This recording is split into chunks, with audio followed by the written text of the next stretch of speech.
Quincy City Council President, Ward 3 Councilor Ian Kane joining us for another City Council update. How are you, Ian? I'm well, Joe. How are you doing? Doing great. Appreciate the time to talk with us and let our viewers know what's happening. Lots going on this time of year. The City Yeah. Council, my goodness, between the Finance Committee, ordinance, and the regular council meeting. How do you keep it all straight, Ian? Well, you've got chairs that actively manage the measures that are handled on each respective committee, so they do a great job there. Otherwise, we do our best to perform due diligence and make informed decisions along the way. Are you enjoying the presidency so far? I am, yeah. No, I do enjoy having this opportunity to take a leadership role on the city council and the city. It's been great to collaborate with my colleagues, in new ways. Not that we didn't before, but just sort of as a point person, and sort of liaising with the mayor. So it's great. Nice, nice. So as I mentioned, busy agenda last night. Certainly, as I mentioned, Finance Committee did meet. Maybe we could start there if that's okay. Sure. Yeah. So we had a couple of orders that were heard in the finance committee. The first was an appropriation for $157 million for the district improvement financing. And this is basically governing the two parking garages that would be constructed along what's formerly, the parking way area now, McConville Way. One will be adjacent to the ambulatory care facility that Beth Israel Deaconess Milton will be constructing over the next couple of years. And the second would be adjacent to the residential retail complex with the specialty grocer on the opposite side of the, I guess it'd be the south side of the General's Bridge. Right. Approved? It was approved, yes. Okay. Yep. Unanimously? Yes, it was unanimous. Okay. Yes. All right. And then the second order was the Sixth Amendment to the Urban Renewal and Development Plan. So we've had extensive discussions in Finance Committee, the last two, in fact. And so, this is expanding the Urban Renewal District by a significant order of magnitude, but it encases more of the downtown area and creates more opportunities to open up what has already, I guess, been developed within the downtown area, but creates new opportunities to expand on that. So that measure was also approved unanimously. Yeah. I mean, as you know, there's been some questions raised about taking some of the commercial property off the tax rolls. Is that something that you're concerned about? Yeah, I'm always concerned about commercial properties coming off the tax roll, but I think that for the size of those properties that would be taken, that there is greater opportunity to replace with, commercial and otherwise development property that could come back on the tax rolls that will benefit, the city in years to come. This is we've looked at this. Maybe, of course, this is the Sixth Amendment. This is a long time. I mean, we're 15 plus years into this cycle, and we've done some great work in the downtown already. And there was considerable work that was done before even I joined the council in 2016. But I think Quincy just remains in such a unique position where you're looking at the city of Boston right now, which is failing miserably. You've got commercial rates, commercial rates, tax rates about to rise.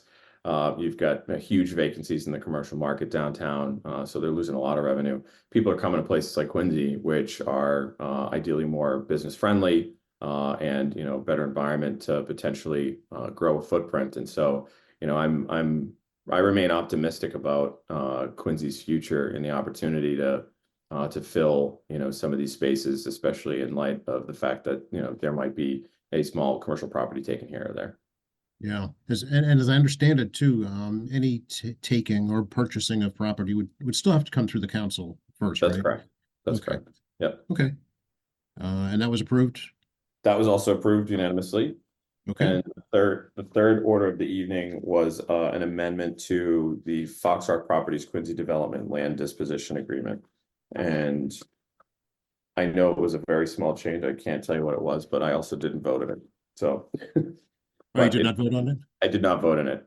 Cubic Labs has a relationship. My organization has a relationship with Fox Rock, so I abstained from that. But Gotcha.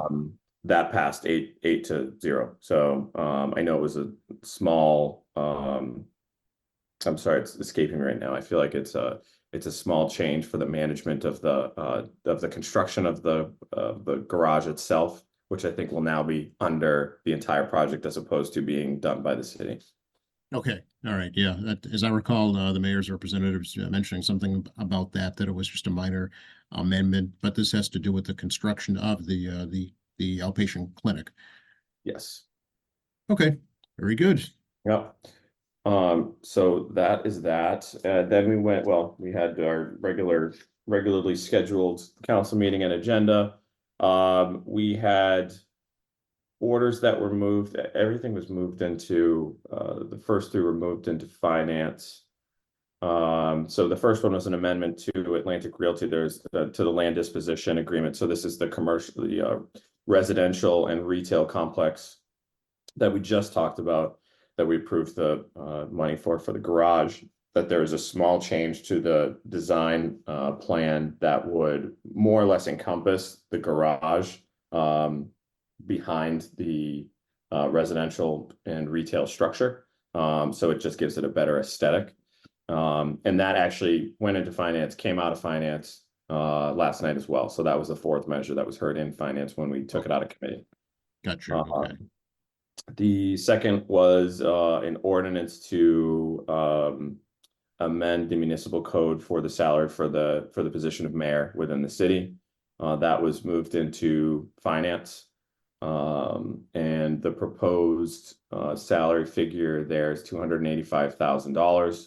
And that number came in below the lowest range of that study that we were presented with a few weeks back.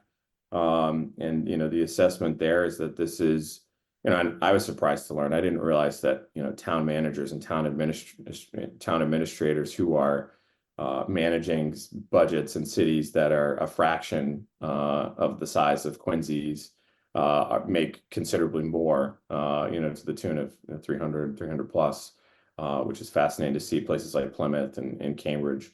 But in any event, the position of mayor, I guess, has not seen a salary increase since 2014 when it was bumped up to $150,000. So, we'll hear that in finance at the next finance committee meeting, which will be June 3rd. We'll discuss that. Along with this motion was rejected by Councilor Harris, but it was a proposal to increase the city council salary. So this will be put on the agenda for next meeting because it was rejected. But the proposal for the city council salary increase was to go from 22,500 to 47,500. And the city council had also not seen an increase in salary since 2014. So this would be a considerable increase, but also one that nothing's been changed in a decade. So that, as I said, was rejected. It'll come back on the agenda next council meeting. And then there was an order for an increase in the cost of living adjustment by the Quincy Retirement Board. This was voted on by the membership last week and passed, and so it now needs to be approved by the city council.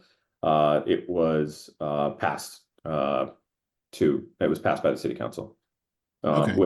I want to say that it was a increase of 4% at a base of maybe 15,000, which is a figure that benefits the lower beneficiaries, or the lower amount of the beneficiaries in the system.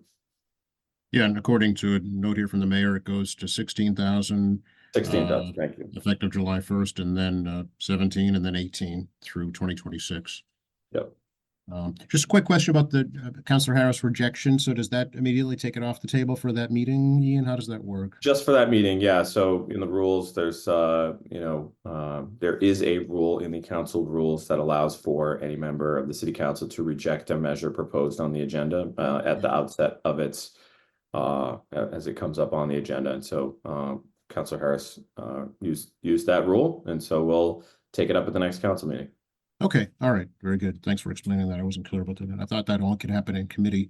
I wasn't sure that could happen in the full council meeting. No, I think I've only seen that happen once before, and it was similarly made by Councilor Harris, actually. So He's a rebel, that he knows Councilman that Harris. rule well. Okay, very good. And also, I know that coming out of committee was the proposal for the Lunar New Year school Yes, yep, holiday. yep. So we had a couple of reports of committees of finance. I went through the ordinance, Councilor Liang, the measure that she led on the Lunar New Year ordinance was passed unanimously. We brought that out. So, Jim Timmons, the city solicitor, came out. There was some debate as to the potential legality of the city councils trying to implement a municipal holiday. And so we went about it a different way, which was the closing of a public building on that holiday to observe the holiday. So no impediments in the way of voting that ordinance in, and so it passed. And I commend Councilor Liang for her work on this project. So do you know, Ian, does this also require a vote by the school committee? Not that I'm aware. This is purely handled by the city council. Okay, all right. Some new ways forward here in Quincy, that's for sure.